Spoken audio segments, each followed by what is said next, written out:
À l'époque, vous avez déjà découvert votre passion? Ah oui, c'est ce que j'avais envie de faire, ouais. À 17 ans? Ouais. Ce qui est intéressant, c'est que j'ai essayé de faire des écoles de cinéma, mais on m'a refusé de rentrer à l'école. En France? Oui, en France. Pourquoi? On m'a fait un interview et j'ai répondu, on m'a demandé quel était mes metteurs en scène préférés, et a priori, j'ai pas dit les bons. D'accord. Donc, j'aurais dû dire Truffaut, Eisenstein et Godard.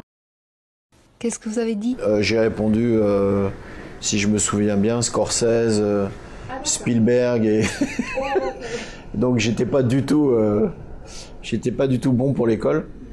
Mais en même temps, c'est bien parce que ça m'a pas formaté. En réalité, j'ai fait ma culture cinématographique par moi-même et de façon très naturelle. Le public français ou international est toujours au rendez-vous de votre film. On vous aime, on aime beaucoup vos films. Mais la communauté des critiques, surtout en France, qui vous êtes un peu mal aimé dans ce côté. Est-ce que ça vous agace? Non, d'abord, c'est une vraie réflexion de journaliste de parler des journalistes. Oui, il y a une partie des gens qui sont très critiques, mais encore une fois, il y en a aussi plein qui me soutiennent. Donc, et on parle que de ceux qui sont mauvaises. Donc pourquoi on parle que de ceux qui sont mauvaises? Mais de toute façon, on ne crée pas pour les critiques. On crée pour le public, pour les gens. C'est ça l'art. C'est pas un crétin qui va écrire que la peinture elle est comme ci ou elle est comme ça.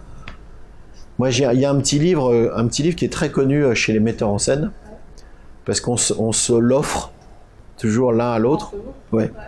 C'est quelqu'un qui a eu la très bonne idée de prendre les critiques anciennes et de les compiler.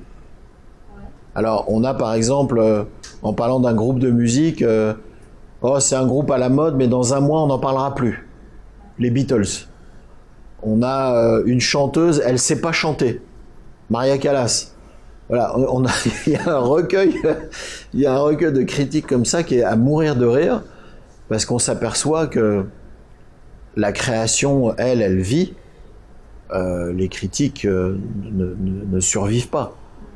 La seule vraie critique, c'est le temps.